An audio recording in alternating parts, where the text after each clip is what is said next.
ഹരേ കൃഷ്ണ. കണ്ണൻ്റെ വനമാലയിലേക്ക് ഏവർക്കും സ്വാഗതം.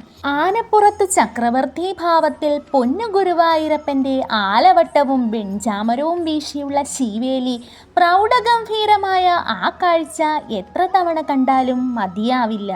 ചുറ്റമ്പലത്തിനകത്ത് നിറദീപങ്ങളുടെ ശോഭയിൽ ശീവേലി ആനയുടെ മുകളിൽ ഇരുന്ന് തൻ്റെ ഭക്തരെ നോക്കി പുഞ്ചിരി തൂകുന്ന പൊന്നുണ്ണി ഈ ഒരു കാഴ്ച കണ്ടു മടങ്ങുന്ന കണ്ണനെ സ്നേഹിക്കുന്ന ഭക്തഹൃദയങ്ങളിൽ ആനന്ദത്തിൻ്റെ പെരുമഴ തന്നെയാണ്, സംശയമില്ല. എന്നാൽ ഗുരുവായൂരിൽ നിന്നും തിരികെ പോന്നാൽ ഈ കാഴ്ച നമ്മുടെ കണ്ണുകളിൽ മാത്രമല്ല, ഭക്തഹൃദയങ്ങളിൽ എപ്പോഴും നിറഞ്ഞു നിൽക്കണമെന്നല്ലേ നാം ഓരോരുത്തരുടെയും ആഗ്രഹം. ഞാനും കണ്ണനെ സ്നേഹിക്കുന്ന നാം ഓരോരുത്തരും ഗുരുവായൂർ ചുറ്റമ്പലത്തിനകത്താണിപ്പോൾ. ശീവേലിക്കായി ശീവേലി ആനകൾ നിരന്നു.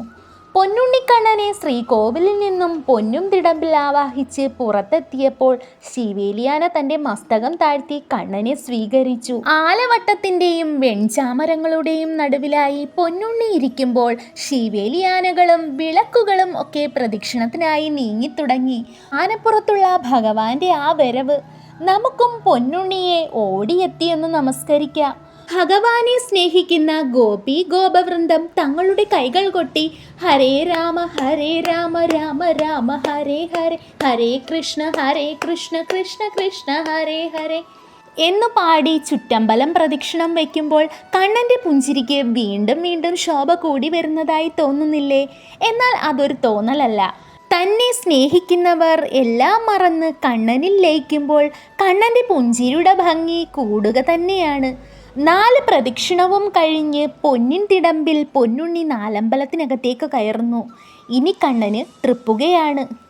ശ്രീകൃഷ്ണ ഗോവിന്ദ് ഹരേ മുരാരേ, ഹേ നാഥ് നാരായണ വാസുദേവ എന്ന് പാടി നമുക്ക് കണ്ണനെ ഉറക്കാം. സുഗന്ധദ്രവ്യങ്ങളുടെ മയക്കുന്ന സുഗന്ധത്തിൽ താമരക്കണ്ണൻ ഉറങ്ങാൻ തുടങ്ങുന്നു.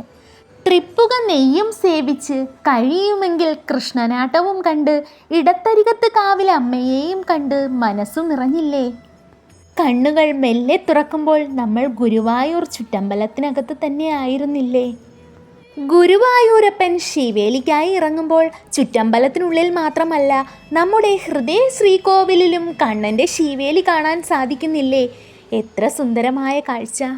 ഇനിയും കാണാൻ അടിയൻ്റെ കണ്ണുകൾക്കും അങ്ങയെ ഹൃദയ ശ്രീകോവിലിൽ നിറയ്ക്കാൻ അടിയൻ്റെ ഹൃദയത്തിനും സാധിക്കണേ.